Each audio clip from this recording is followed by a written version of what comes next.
এই পরিস্থিতি ওর নিজের জন্য বেশি হয়েছে, ওর নিজের দোষ।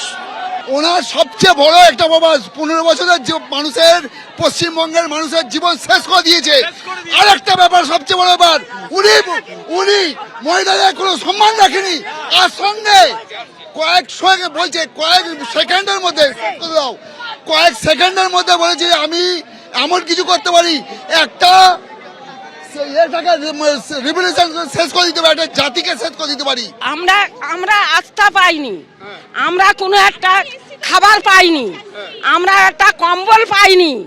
যা তো এসছে তা তো সব চেপে দিয়েছে তৃণমূলের লোক।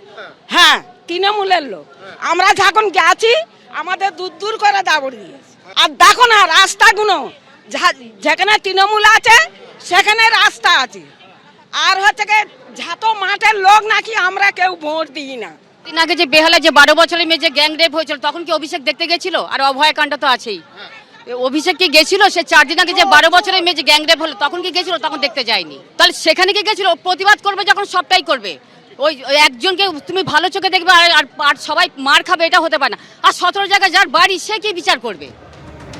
আর গতকাল এই পরিস্থিতির মধ্যে দিয়ে নিহত তৃণমূল কর্মীর বাড়িতে যান অভিষেক বন্দ্যোপাধ্যায়। ঘরে তিনি যান, কিন্তু বাইরে অর্থাৎ বাড়ির বাইরে বিক্ষোভ দেখাতে থাকেন স্থানীয় মহিলারা।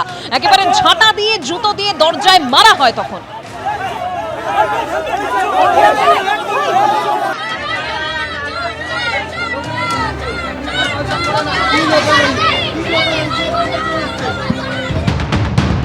হ্যাঁ, উনি যা করেছে ওনার এটাই প্রাপ্য। উনি ওপেন থ্রেট দিয়েছিল 4 তারিখের পরে মা বোনেরা কেউ থাকবে না, সব শাড়ি দিয়ে পড়াবে, সব কিছুকে মারবে। এমনকি আমাদের কম করে এইটা কিছু করাই হয়নি।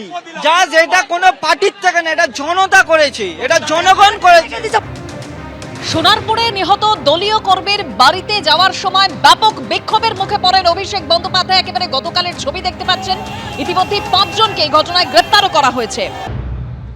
All BJP sponsored. अब देखिए क्या हाल किया गया। ये है इनका लोकतंत्र का नमूना।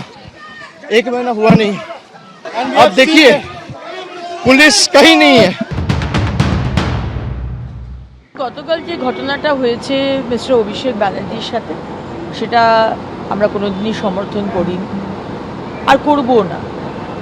কিন্তু এই একই ঘটনা যখন কয়েক বছর আগে মাননীয় নাড্ডাজি, আমাদের সর্বভারতীয় সভাপতি সেই সময়কার, তার ওপর যখন আক্রমণ হয়েছে, আমাদের বারবার বিভিন্ন নেতৃত্ব, আমাদের আজকের মুখ্যমন্ত্রী তখনকার বিরোধী দলনেতার ওপর হয়েছে, ডক্টর সুকান্ত মজুমদারের ওপর হয়েছে, মিস্টার দিলীপ ঘোষের ওপর হয়েছে, তখন কিন্তু এই একই কথা বলেছেন, জনরোষ।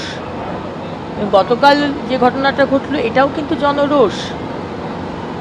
এখন 15 বছর ধরে অভিষেক ব্যানার্জি, মমতা ব্যানার্জি এবং টিএমসি পার্টি যেভাবে বাংলার মানুষকে কোণঠাসা করে অত্যাচার করেছে, একদিকে পুলিশ আর একদিকে জাহাঙ্গীর শেখ শাহজাহানকে নিয়ে, তার জবাব বাংলার মানুষ দিচ্ছে আর দিয়েছে।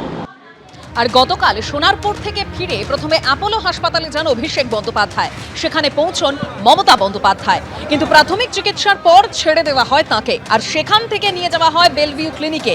প্রাথমিক পর্যবেক্ষণে বেলভিউ ক্লিনিকের তরফেও জানানো হয়েছে যে অভিষেক বন্দ্যোপাধ্যায়ের শরীরে হাসপাতালে ভর্তি হওয়ার মতো কোনো গুরুতর আঘাতের চিহ্ন নেই।